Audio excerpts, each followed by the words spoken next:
If you asked me what destroyed my life, I would not say poverty. I would not say enemies. I would not even say witchcraft. I would say a goat. Yes. A goat. And before you laugh, listen carefully. What I am about to tell you is true.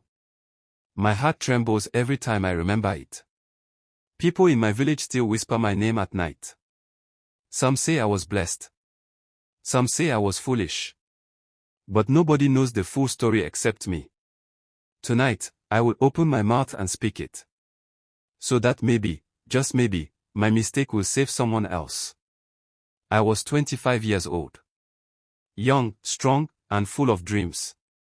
But dreams don't fill your stomach. Every morning, I carried my old slippers, patched with wire, and walked around the market searching for work.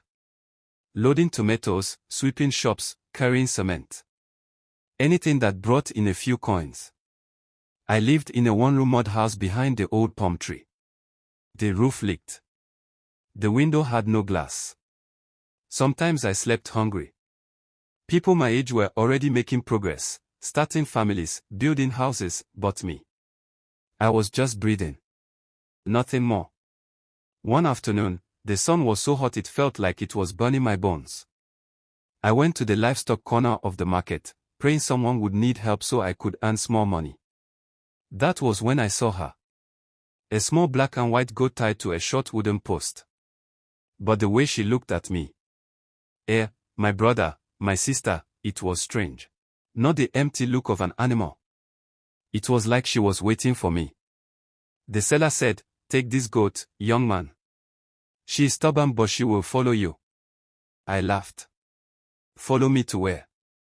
I don't even have enough money to feed myself. But something inside my chest, a quiet push, stronger than hunger, stronger than fear, told me to buy her. With the last money in my pocket, money meant for Gary that night, I bought that goat. I named her Coco. That day, I didn't know I had bought a miracle. From the very first evening, Coco followed me like a child. She nudged my leg when she wanted attention. She rubbed her head against my knee. I fed her what I could, banana peels, cassava scraps, leftover yam. Sometimes I even shared my own meal with her. People in my village started talking. A grown man keeping a goat like a baby. Maybe poverty has finally confused him. But I didn't care. Coco made me smile during the darkest moments. When rain fell, I brought her inside so she wouldn't be cold. When the sun was too hot, I found shade for her. I didn't know that every act of kindness was building something larger than my understanding. It happened one quiet night. I woke up to a strange sound, tap, tap, tap. At first I thought it was rain dripping through the leaking roof. But when I lit my lantern and looked around, my heart nearly stopped on the floor. Near Coco were pieces of gold. Not big ones, but shiny, pure, unmistakable gold. I blinked. Closed my eyes. Opened them again. Still there.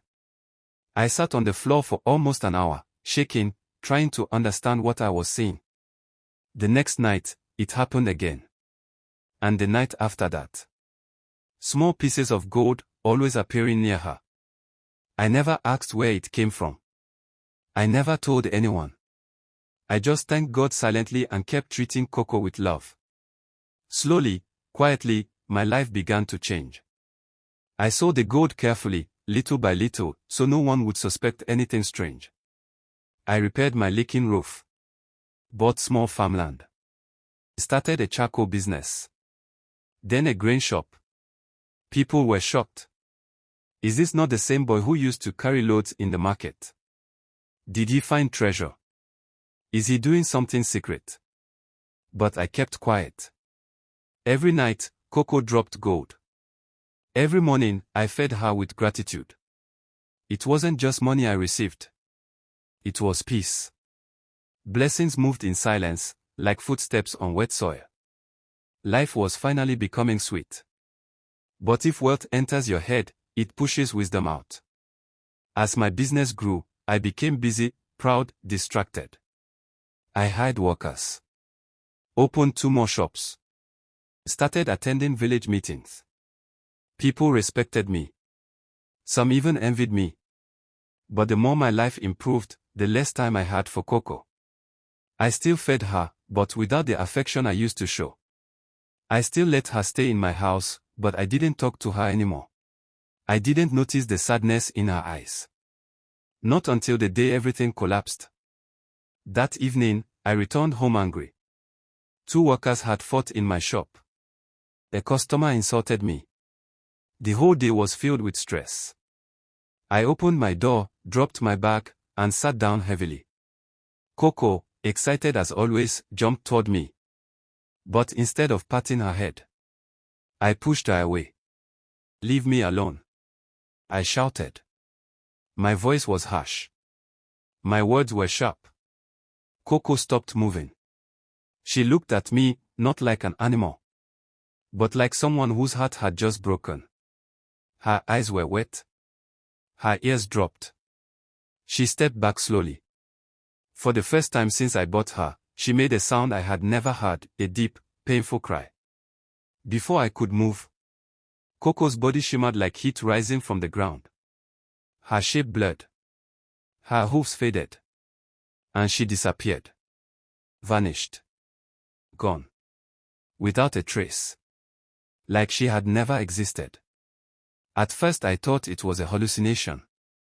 I searched the house. Under the bed. Behind the door. Outside at the back. Nothing.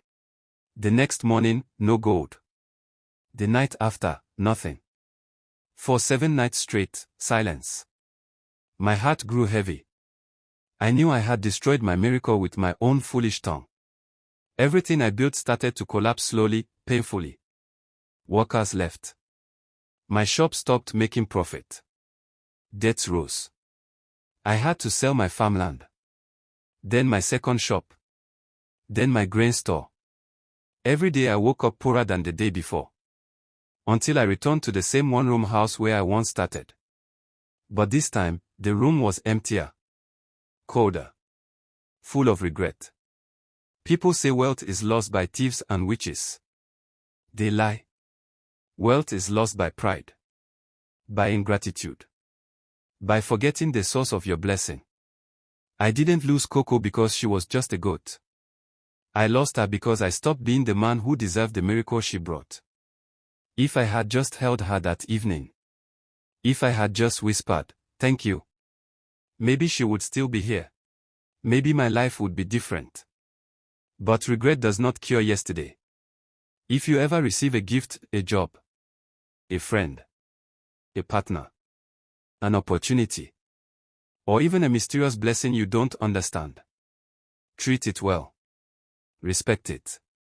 Protect it. Care for it. Because blessings may look simple, ordinary, even powerless. But if you lose them, you will discover that they were carrying your entire future. I am speaking from experience. I lost a goat. But I lost far more than that. I lost the miracle that lifted me from the dust. And to this day, every night when the moon is bright, I sit outside my small room and whisper into the wind, "Coco, wherever you are, I'm sorry."